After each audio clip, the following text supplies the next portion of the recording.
Hello, everybody. This is Dr. Cole. Sunday evening, the 20th, as we head into week 6 of constitutional law for the fall term of 2020. Everyone, we have a quiz scheduled for Thursday, and we will chat about the quiz material Wednesday evening at 7. So please make a note of that. There are a couple of things that have been assigned.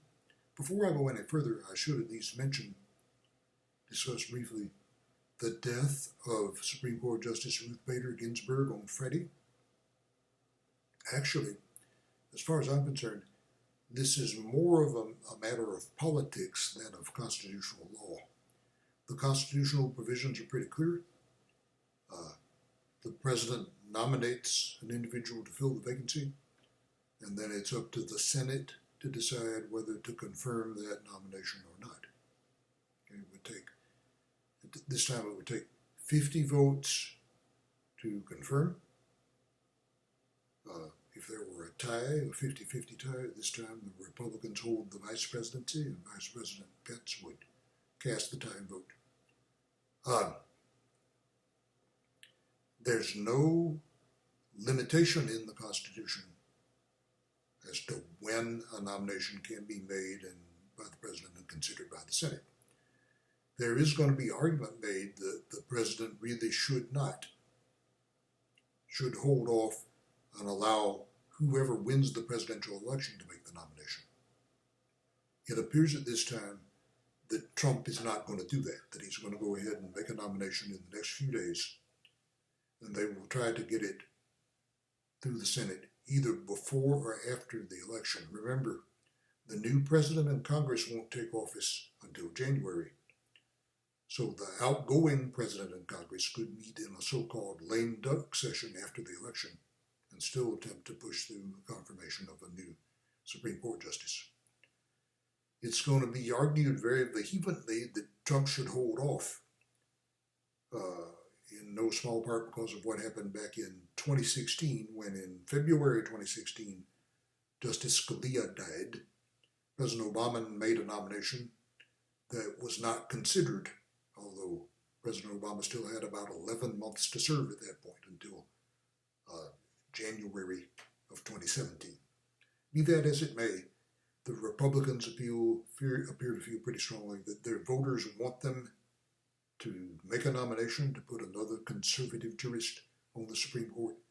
It appears they will push ahead with that, but it's a matter of whether they can keep everyone in the Senate Republican caucus together behind this nomination. If they have a few defections, the nomination may fail. All right, so much about that. On the syllabus for this week for us, we still have Commerce Clause issues on the syllabus for this week. Our quiz concerns material that we've got on the syllabus for the following week, the last week before the midterm exam, which will be coming up. I believe we've scheduled it for Friday and Saturday, October 2nd and 3rd. What we have on the syllabus for next week are federalism issues. Okay, and the two readings you have for the quiz deal with federalism issues. One of them is the case of South Carolina versus Katzenbach, which is not in your textbook and which I've tried to send to you as an attachment. That had to do with the constitutionality of the Voting Rights Act. The South Carolina government at the time challenged the constitutionality of the Voting Rights Act just after Congress passed the Voting Rights Act of 1965. The second case we have for you is, there are excerpts of this case in your textbook, the case of Garcia versus San Antonio.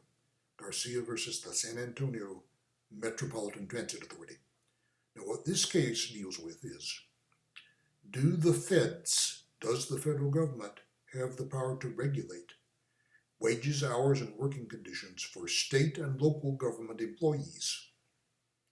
Now remember, for employees in general, especially in the private sector, this issue was dealt with in U.S. versus Darby, going back to the New Deal era.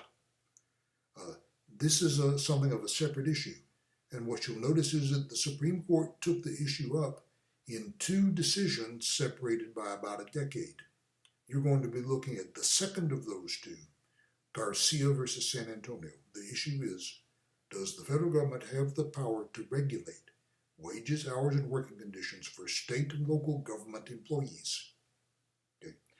There was a feeling that if the feds could regulate such things, it really amounted to a violation of the federal system. Was that the case or not?